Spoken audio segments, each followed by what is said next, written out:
Cameroun, Bandou, Africa, Bandou, through the world, Bandou.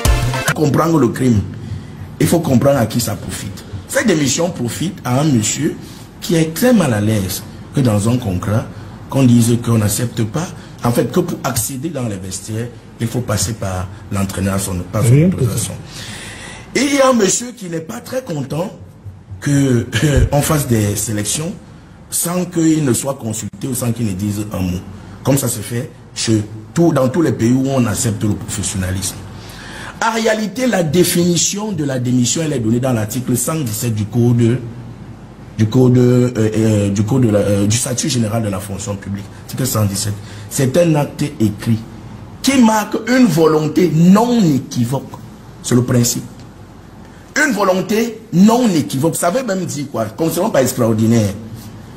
Que comme le président de la FECAFOOT, vous savez qu'il avait lui également soumis une démission. Il avait déposé sa démission. Je ne sais pas ça. Et cette démission avait été rejetée par le comité exécutif. Ça m'étonne que vous ne le sachiez. Vous avez un audio, vous avez une vidéo? Non, vous le savez. Non. Ça, il y a même une correspondance du secrétaire général qui est pour. Il y a eu un rapport. Donc, le président de la FECAFOOT, courroucé par tout ce qui se disait sur lui, avait décidé d'annoncer sa démission en plein travaux. Et le comité exécutif a rejeté, c'est connu. Et on ne pouvait pas acter cela parce que c'est non équivoque, c'est-à-dire dès le moment où tu te retraites. Donc, considérons pas extraordinaire que votre fameuse démission soit vraie.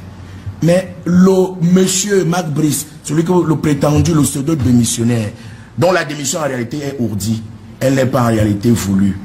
Monsieur Mac Brice a fait non seulement un communiqué pour dire qu'il n'a jamais démissionné. Deuxièmement, monsieur Mac Brice a fait une vidéo qui est passée à la chaîne nationale. Je vais donc vous expliquer en réalité le fond de l'affaire. En quelques secondes. En 30 secondes même. 30 secondes. Parce que vous connaissez Charles Pasqua, homme politique français. Vous connaissez Charles Pasqua? Vous connaissez le théorème de Charles Pasqua? Non. Créer l'affaire dans l'affaire. Monsieur Samuel Eto'o, on a déposé une plainte contre lui aux États-Unis. Et je vais vous dire, les faits sont extrêmement graves. Si ces faits on n'est pas là pour parler de ça. On n'est pas là pour parler de ça. Non, vous n'êtes pas là. Non, on parle de la démission. Oui. Je vais vous expliquer pourquoi je parle de l'affaire dans l'affaire.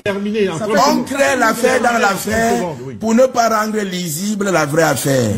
Et il y a également une procédure qui a été ouverte au TCS. On a commencé à auditionner les présidents de club. Mon aîné Pierre Batamax, s'il nous écoute, il a été appelé au TCS, même si après il n'est pas allé. Les arbitres seront également interrogés parce que l'État a mis de l'argent à la disposition de l'Afrique. D'accord, ok. Et il y a un certain nombre de choses. Alors, pour brouiller les pistes, mais ça fait plus d'une minute qu'il parle. On crée l'affaire dans l'affaire. Et l'affaire dans l'affaire, c'est cette fameuse fausse démission. Ok, d'accord. Parce qu'en réalité... Merci.